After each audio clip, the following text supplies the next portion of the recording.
Alright, if you're a nursing student, do not freak out, I got you. Here are my 5 best tips on how to survive nursing school. Before I started nursing school, I was freaking out because I had no idea what to expect. Everyone was telling me nursing school was the hardest thing they've ever been through, and I was telling myself, it won't be that bad. And honestly, it wasn't that bad.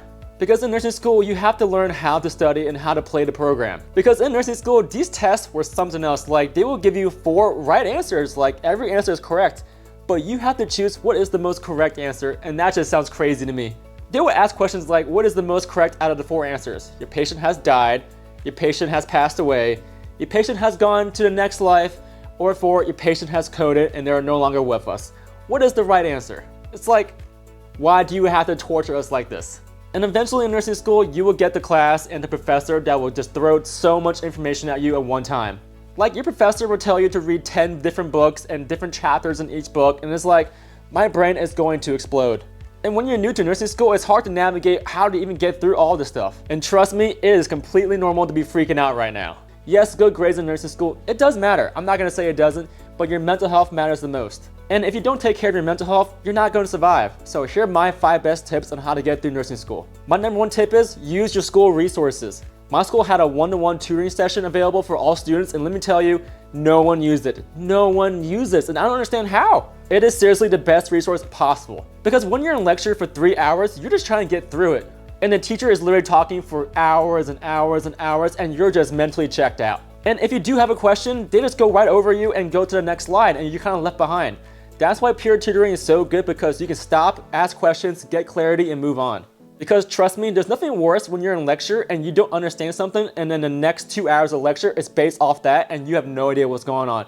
That's why peer tutoring is literally the best thing in the world. Trust me, it's amazing. Number 2 is to record your lectures on your phone. So for my program, they actually recorded most of the lectures and uploaded to Blackboard so we can watch it later. And I didn't realize how awesome this will be, because you can literally watch it on 2 times speed. And that's great because some people just lecture super slow, and so it just helps to kind of speed it up a little bit so you save a lot of time. But some teachers didn't do that, so I would just record it on my iPhone and watch it back later. And I always tell students, listen to these lectures like it's a podcast. So when you're on your commute to school or back to school, just play in the background. Or you can do it when you're at the gym. And this is great because you're always going to be constantly learning when you're not even trying. And honestly, for me, I just can't sit down on my computer and watch a lecture for 3 hours. I just can't. I'll go crazy. But what I can do is go to the gym, do my errands, and listen to it like a podcast, and I'll just keep learning. Tip number 3 is find a study group. When I was in nursing school, trust me, I tried to be a lone wolf. I tried to go rogue. I didn't want to make any friends. I just wanted to study on my own and get out. And boy, was I wrong, because it made life so much harder.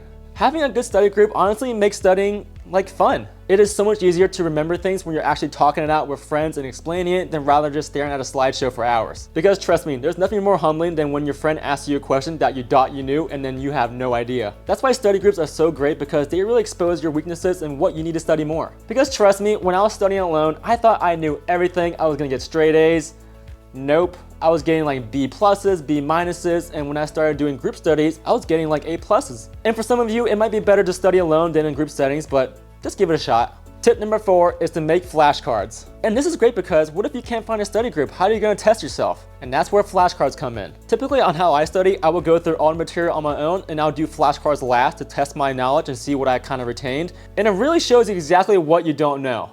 You may think you know everything, but when you start looking through these flashcards and quizzing yourself, you're realizing, I don't know what this is. Somewhere in my apartment, there's a graveyard of just thousands and thousands of flashcards from my undergrad. And yes, I know flashcards can take a little while to make, but trust me, it is so worth it, and I really benefited from it. And for tip number 5, I saved the best for last. This is seriously my best tip that I can give you guys, because it seriously helped me the most out of any of these things. I tell everyone to go on Amazon and buy the Saunders textbook. I am not sponsored by them. I'm not getting paid by them. I never talk to these people. I'm just saying this because I truly believe in this textbook. And this textbook will not only help you get through nursing school, but also for the NCLEX. So Alex, what about this textbook makes it so great and then so different from the other textbooks? It breaks down every system in the human body, and it makes it so easy to understand. And not only that, it has the best practice questions I've ever used. They were so good, I'm not joking, I saw some of these questions on my exams. When you're reading your basic nursing textbook, they're like this thick and you're barely understanding what they're talking about. But this textbook will literally explain to you every single thing that's going on, and it will help you so much. And it's relatively inexpensive on Amazon, so definitely check it out, buy or rent it. So guys, that's the end of the video. I hope these tips help you out. Trust me, these 5 tips literally got me through nursing school and it made things so much easier. And I'm only making this video because one of you actually commented on my last video to make this video. So trust me, I read every single one of them and I take them all to heart, and I literally need any suggestions on what videos to make. My battery just ran out, but thank you guys for watching. I love you. I'll see you in the next one.